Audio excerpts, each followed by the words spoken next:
esa vez tenían razón. Hoy es 2 de abril y además de conmemorarse un año de la inundación de La Plata, por cierto, es el aniversario de la toma de Malvinas.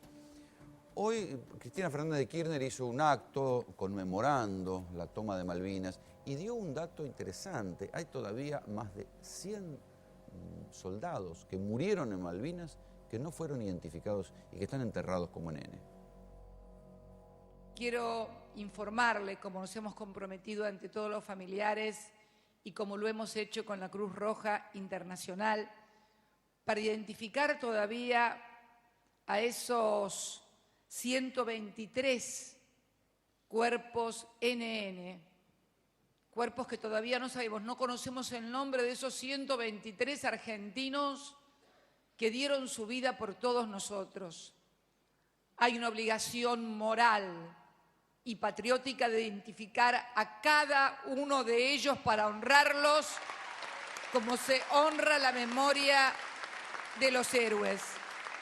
Para ello, y con acuerdo de las familias y con acuerdo de los familiares, recurrimos a una organización de prestigio internacional y de indiscutible neutralidad como lo es la Cruz Roja. Estamos recorriendo el país con recursos del Estado también y ya hemos logrado obtener 65 muestras de sangre de más de 145 familias, precisamente para lograr esa identificación en la que están trabajando científicos y expertos argentinos. En estos 32 años he escuchado muchas historias de excombatientes de Malvinas, pero les aseguro que ninguna como la de este hombre que está aquí sentado enfrente mío. Miguel Savage fue combatiente de Malvinas y estuvo a punto de morir ahí. Estuvo en la mira de los ingleses, fue estaqueado, maltratado, sobrevivió como pudo. Pero de aquel sufrimiento en la guerra supo hacer algo interesante. Tiene una manera de procesar aquel momento de haber estado al borde de la muerte muy positivo. Miguel, buenas noches. Buenas noches. ¿Dónde estabas hace 32 años? Estaba amaneciendo el 2 de abril en mi casa en Adrogué y iba como todas las mañanas a La Plata, a la colimba. Yo tuve una colimba típica porque estuve en un puesto, un destino. Viste que en esa época los milicos mandaban colimbas como mucamos. Sí, claro, como Valerio. Como Valerio. Bueno, sí. Yo pasé 14 meses de mi vida limpiando baños y cebándole mates a Donaldo, un jubilado ferroviario, en el polígono de tiro de La Plata.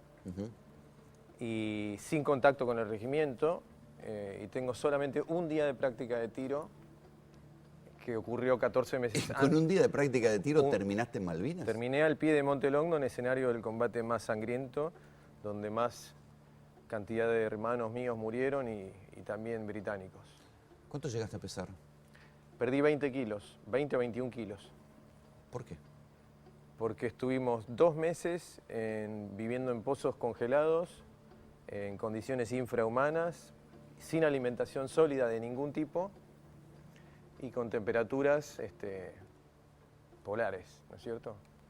¿Cómo? Tuvimos que convivir claramente, yo siempre lo digo, con 3 enemigos: el clima, los ingleses y nuestros propios jefes. Nos trataron con un desprecio por la condición humana que nos costaba entender, nos asombraba enormemente y después nos aterrorizó. ¿Cómo fueron esos días en los pozos? Y fue un proceso de transformación impresionante, porque teníamos todo en contra, estábamos condenados a muerte de entrada. Porque yo siempre digo que lo que sentí, si yo tengo que describir en una sola palabra lo que sentí en esos 2 meses, esa palabra es desamparo. Ahí está la foto. ¿Esa es una foto tuya? Eso es en la colimba antes de ir a Malvinas. Eso es en uno de mis regresos. Volví 3 veces a las islas. Eso es con mi hijo en el pozo. ¿Encontraste el mismo pozo? Encontré el mismo pozo. Encontré todos mis elementos reconocibles. Mi cantimplora, borcego. ¿Qué comías en un día común? Ingeríamos solo líquido, mate cocido, líquido. Y si el clima lo permitía, un caldo líquido. ¿Cómo soportaban el frío? Soportaban entre comillas, ¿no? ¿Cómo resistían evitar congelarse literalmente? Y dormíamos abrazados, por empezar. Aprendí muchas cosas con esta experiencia. Aprendí a trabajar en equipo, aprendí a escuchar y a pedir ser escuchado. Aprendí a nunca más prejuzgar a las personas por su apariencia o condición social. Pero por sobre todo descubrí fortalezas que ni siquiera imaginaba que tenía. Vos eras un pibe de clase media que hablaba inglés, eras un blanquito, digamos, ¿y te había... utilizaban de intérprete? Yo fui intérprete en varias ocasiones. Bueno, en una patrulla, en una estancia, que si hay tiempo la cuento esa anécdota. Veo que hay algunas fotos. Al final, por ejemplo, el 8 de junio, me mandan como intérprete en una patrulla junto a un sargento y 4 colimbas a revisar una casita que se intuía estaba transmitiendo por radio a la flota. Salimos bien temprano, el frío era tremendo, cruzamos el río... Cuando decís tremendo, ¿cuánto? Y después me entero por los kelpers en distintos viajes, yo volví 3 veces. Tienen mediciones en la zona de Longdon en junio de 2005 de 35 bajo cero. ¿Qué? De sensación térmica por efecto del viento. 35 bajo cero. Sí. Es para morirse. Bueno, ¿Qué llevabas puesto? Tuvimos un compañero que se murió por el frío y la desnutrición. Tuvimos... ¿Qué llevabas puesto? ¿Qué tenías puesto? Y una camiseta de manga corta o de larga, un pullovercito así del ejército, una camisa de grafa y el duvet. Calzoncillo largo de algodón, medias de gimnasia blancas, no tenía ni gorro de lana, sí, guantes tenía, pero bueno, tremendo. ¿Tú borseguías? No, los borcegos eran buenos. Pero el tema era el hambre, estuvimos sin la logística que nos iba a... ¿Por qué no tenían comida? La comida Sí, no llegaba. Yo me acuerdo, yo era chico, pero decían, bueno, van las cosas que se mandan, el ejército manda... Había toneladas de comida en Puerto Argentino, galpones hasta el techo de comida el día de la rendición, que por inoperancia no se repartieron. Yo tengo mi teoría. ¿Cuál? Yo pienso que como había un bloqueo, era la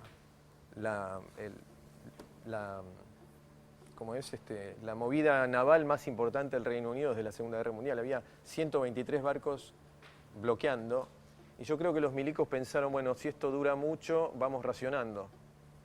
Lo que pasa es que racionaron en el frente. Tanto que lo mataron de hambre. No, racionaron en el frente, ellos comieron.